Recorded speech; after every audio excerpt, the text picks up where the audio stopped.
안녕하세요. 알파올입니다. 오늘은 핫한 이슈죠.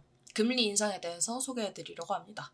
금리와 주가의 관계, 그리고 금리가 인상했을 때 수혜를 받게 되는 업종, 그리고 종목, 이거를 한번 정리를 해보려고 합니다. 영상이 조금 길어질 것 같아서 1편, 2편으로 나눠서 진행해 보도록 할 예정이고요. 이 영상만 보시면 금리 인상에 대해서 확실히 아실 수 있을 거라 생각합니다.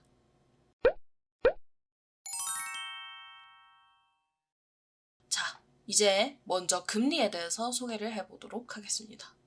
자, 금리란 무엇이냐? 이자율이라고 보시면 됩니다. 이자율 어디서 들어보셨나요? 은행에서 많이 들어보셨을 거예요. 적금을 한다든지 예금을 한다든지 그럴 때 이제 돈을 맡기면은 그 돈을 남한테 빌려주는 대신에 우리한테 이자를 돌려주죠. 그때 이자율을 말하고요. 자, 그러면 너무 간단하죠. 금리가 상승하면 어떻게 될까요? 돈을 맡긴 사람, 저축을 한 사람, 예금한 사람들은 당연히 좋겠죠. 왜냐하면 같은 돈을 맡겼는데도 이자율이 높아지기 때문에. 반면에 빌린 사람들은 어떨까요? 내가 100만 원을 빌렸었는데 원래는 2만 원만 내도 된다 했는데 갑자기 10만 원을 내래요. 그러니까 빌린 사람 입장에서는 안 좋은 악재가 될 수 있겠죠. 자, 그럼 한번 예시를 들어봅시다. 금리가 내려가면 어떻게 될까요? 주로 통화량이 증가한다고 합니다. 그 말은 유동성이 증가한다. 이 말과 같은 말인데요. 통화량은 왜 증가할까요? 싸게 빌릴 수 있잖아요. 이자율이 원래 10%, 100만 원을 빌린데 10만 원을 줘야 될 때, 그리고 100만 원을 빌렸을 때 2만 원을 줘야 될 때, 당연히 언제 빌릴 확률이 높을까요? 2만 원만 줘도 될 때가 더 많이 빌리겠죠. 많이 빌렸으니까 시중에 돈을 가진 사람들이 많아지는 거예요. 유동성이 증가하는 거죠. 자, 그럼 이렇게 통화량이 많아지면 무슨 일이 생기는지 한번 봅시다. 화폐 가치, 현금 가치가 어떻게 될까요? 시중에 너도 100만 원, 남도 100만 원, 모두 다 막 돈을 쉽게 빌려요. 그러면은 현금 가치가 어떻게 될까요? 모두 다 쉽게 돈을 빌리는데 당연히 하락하게 되겠죠. 왜냐하면 너도 가지고 나도 가지고 모두가 다 가지니까.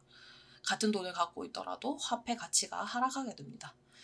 그러면 물가가 상승하는 것으로 이어지겠죠. 원래는 사과 하나 사는데 1,000원이었는데 이제는 물가가 상승해서 1,200원을 달라. 이런 지경까지 오게 되는 거죠. 이게 심해지면, 물가 상승이 지나치게 심해지면 이것을 바로 인플레이션이라고 합니다. 교과서에서 한 번쯤 들어보셨을 거예요. 인플레이션이 말이 되게 어렵다고 생각이 들지 모르겠지만 그냥 시중에 돈이 많이 풀려서 물가가 빠르게 상승했다. 그게 바로 인플레이션이라고 생각하면 됩니다. 그럼 반대로 통화량이 적어지면 어떤 일이 생길까요?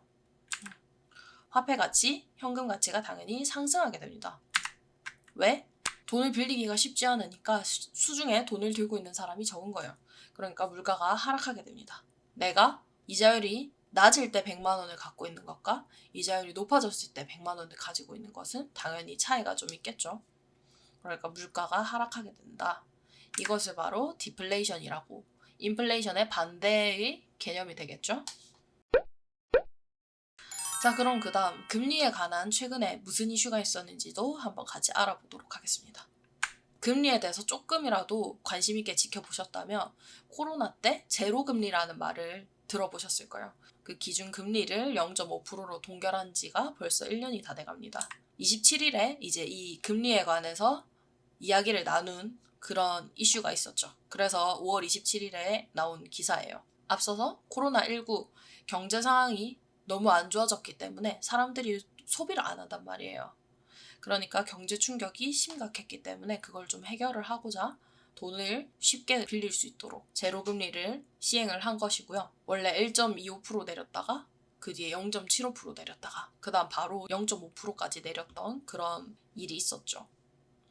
그래서 지난달까지 7번 동안 금통위에서 만장일치로 제로금리 유지하는 것으로 결정을 했는데요. 사실 그 전부터도 그런 이야기들이 솔솔 나오고 있었어요. 자극적인 기사죠. 어렴풋이 보이기 시작한 금리 인상의 신호, 안전벨트 매야 하나, 이런 자극적인 기사들도 쏟아지고 있습니다. 28일에 나온 기사고요. 아까 말씀드린 금통위 회의가 있었는데 거기서 한국은행 총재가 이런 발언을 했죠. 연내 금리 인상 여부는 경제 상황에 달려있다. 이게 무슨 말이냐? 잘하면, 경제 회복이 빠르면 빠르게 금리를 인상할 수 있다. 가까운 미래에 금리를 인상할 수도 있다. 이런 말로 해석이 되지요. 그런데 거기에 이어서 바로 이런 말도 덧붙입니다. 당분간 완화적 기조는 유지한다. 그래도 지금 당장 바꾸는 건 아니니까 일단 안심해 라고 말을 해주셨죠.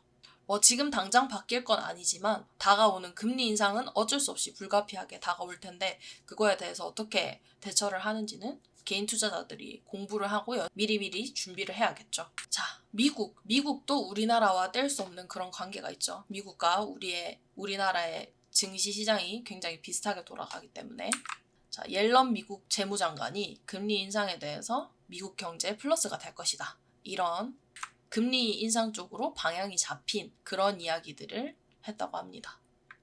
이게 바로 6월 7일이에요. 얼마 안 된 그런 기사고요. 너무 낮은 인플레이션 및 금리와 싸워왔다. 제로 금리가 너무 낮았던 거다.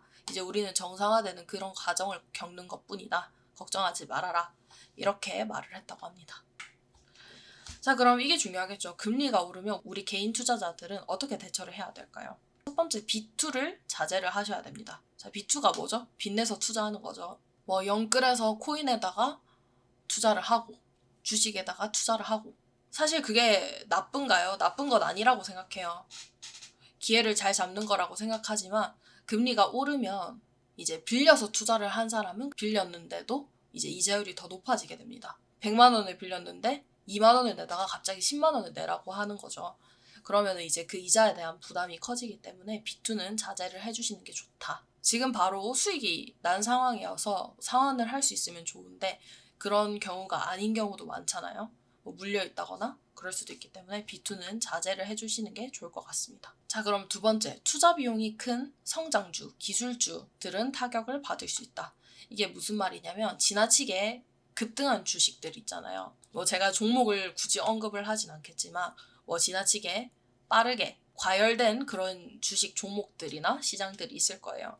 그런 것들은 지금 금리가 오르는 이 시점에서는 피하시는 게 좋을 수도 있다. 왜냐? 아까 B2와 같은 개념이에요. 이자의 부담이 커지기 때문에 내야 되는 돈이 더 많아지기 때문에 투자금을 회수를 하겠죠. 그럼 그 시장과 그 종목에서 투자금을 회수를 할 텐데 그러면 그때 제일 먼저 회수할 게 뭘까 생각을 해보시면 수익을 많이 내가지고 고점에 있던 그런 주식 그런 것들을 팔아가지고 이제 이익 실현을 하고 돈을 갚는다든지 이런 시나리오들이 나올 수 있게 되는 거죠. 지나치게 과열됐을 때 이제 적절한 타이밍에 사람들이 빠져나오면은 주가가 하락하게 되겠죠. 그렇기 때문에 이제 투자 비용이 컸던 성장주들, 기술주들은 타격을 받을 수도 있다는 점 명심을 해주시면 좋을 것 같고 그 다음 경제에 조금 더 민감하게 반응하고 공부를 하시면 좋을 것 같아요. 금리가 아까도 말했지만 올해 오를지 내년에 오를지 아무도 모릅니다. 하지만 이제 오르면 오른다고 말을 하겠죠. 그럼 거기에 대해서 우리 개인 투자자들은 빨리 반응을 해야 되고 오를 것 같은 신호가 계속 나오고 있는데 가만히 보고 있는 것도 좋은 방법이 아니겠죠. 빠르게 좀 영리하게 대처하는 것이 중요할 테니까 이제 그거에 대해서 좀 더 민감하게 반응을 살피면 좋을 것 같아요. 다행스럽게도 인플레이션 우려는 아직 크지 않다고 많은 전문가들이 얘기를 하고 있어요. 물가가 지나치게 상승한다든지 하지만 최근에 물가가 상승하긴 했어요. 근데 그게 일시적인 요인이다라고 많이들 말을 하고 있는 그런 상황이죠. 자, 그 다음 금리 인상과 주가입니다. 이것도 중요한 거죠. 자, 금리가 인상하면 주가가 어떻게 되느냐. 그럼 이걸 설명하기 전에 잠깐 이걸 얘기해야 될 것 같아요. 주식은 여러 가지로 이렇게 분류를 할 수 있겠지만 오늘은 가치주하고 성장주 이렇게 두 가지 카테고리로 분류하는 그런 방법을 소개해 드리려고 해요. 가치주는 뭐냐면 회사 실적이나 보유하고 있는 그 자산의 본래 가치에 비해서 이제 시장에서 낮은 가격, 주가가 낮은 그런 저평가된 주식을 뜻합니다. 다른 말로 저평가 주식이라고도 하죠. 자, 그리고 성장주는 말 그대로 현재는 돈을 많이 못 벌 수도 있지만 앞으로 매출이나 이익이 크게 성장할 것이다. 이런 기대감을 갖고 있는 주식을 뜻합니다. 금리가 오르면 미래 가치를 현재 가치로 변환하는 할인율이 증가하게 됩니다. 자, 예를 한번 볼게요. 5년 뒤에는 1년에 10억을 벌 수 있을 것 같아요. 이렇게 치매 치료제 개발 회사 A가 있다고 해볼게요. A 회사가 5년 뒤에는 1년에 한 10억 정도 벌 수 있을 것 같아요. 그럼 이제 이렇게 얘기를 했을 때 투자자들은 알았어. 그러면은 너네 회사 주가는 한 주당 한 10,000원 정도면 딱 좋을 것 같아. 이렇게 얘기를 했던 거죠. 근데 갑자기 금리가 상승을 한대요. 원래 1%였는데 갑자기 10%가 된대요. 그러면은 내가 100만 원을 빌려서 A라는 투자에 투자를 했다고 생각을 해봅시다. 그러면은 내가 이제 거기에 이제 내가 100만 원을 빌려서 A에 투자를 했는데, 그럼 그때 내야 될 이자까지 해서 101만 원을 가지고 이 A 회사에 투자를 하게 됩니다. 하지만 만약에 갑자기 금리가 상승을 한대요. 그러면은 101만 원이 아니라 110만 원을 가지고 A 회사에 투자를 하게 되는 거죠. 당연히 싸게 투자하는 게 더 이득이죠. 그러니까 투자자들 입장에서는 취소다. 금리가 이렇게 올랐다. 이자가 너무 많이 붙으니까 지금 투자하면 손해일 거다. 이렇게 말을 하게 되는 거죠. 그러니까 이 말이 무슨 말이죠? 1년 뒤에 나중에 미래 가치를 얘기하는 것은 지금 이 금리가 오르는 시점에서는 매력이 좀 떨어진다 이 소리예요. 할인율이 커진다. 원래 가치보다 좀 더 깎아서 디스카운트를 해서 가격을 매기게 되는 거죠. 미래 가치가 낮아지기 때문에 성장주가 하락할 가능성이 높습니다. 왜냐하면 성장주는 미래 가치를 보고 투자를 하는 회사이기 때문에 성장주에는 이런 업종들이 있죠. 뭐 이런 업종들을 사지 말라 이런 뜻은 아니에요. 조심할 필요는 있다. 이렇게 생각을 하셔야 됩니다. 바이오나 2차전지, IT 기업, 게임 기업, 신재생에너지, 뭐 전기차 이런 종목들이 있을 거고, 그하고 반대, 그러니까 미래 가치가 낮아지니까 그러면은 지금 돈을 잘 버는 그 회사들이 좀 더 주목을 받게 되겠죠. 그게 바로 가치주죠. 가치주에는 은행이나 보험, 정유, 석유, 유통, 뭐 자동차, 건설, 조선 이렇게 지금 돈을 잘 버는 이런 회사들이 좀 더 주목을 받을 확률이 높다. 이렇게 봐주시면 될 것 같아요. 자, 그럼 이렇게 의문이 들 거예요. 가치주로 그럼 갈아타라는 소린가요? 성장주라도 현재 실적이 좋거나 가치주지만 현재 실적이 좋지 않은 등 이런 많은 고려해야 할 요소가 있죠. 그러니까 본인이 투자하려고 하는 그 종목의 실적이 어떤지 그걸 먼저 보시는 게 더 좋을 것 같아요. 이 보험업종이라고 무조건 실적이 지금 잘 나오고 있고 이런 것도 아니기 때문에 본인이 투자하려는 그 종목이 실적이 어떤지를 먼저 보셔야 된다는 점 말씀을 드리고 싶습니다. 이렇게 금리하고 주가 관계, 이슈가 무엇이 있었는지 이런 것들을 정리를 해봤는데 정리하는 데 도움이 되셨으면 좋겠어요. 그 다음에는 이제 금리 인상의 대표적인 업종에 관해서 영상을 계속 이어서 찍을 텐데 이것도 함께 시청해 주시면 좋을 것 같아요. 뒤에 카드로 걸어두도록 하겠습니다. 오늘 금리 인상에 관한 주제가 도움이 되셨다면 구독과 좋아요 부탁드리도록 하겠습니다. 오늘도 시청해 주셔서 감사합니다.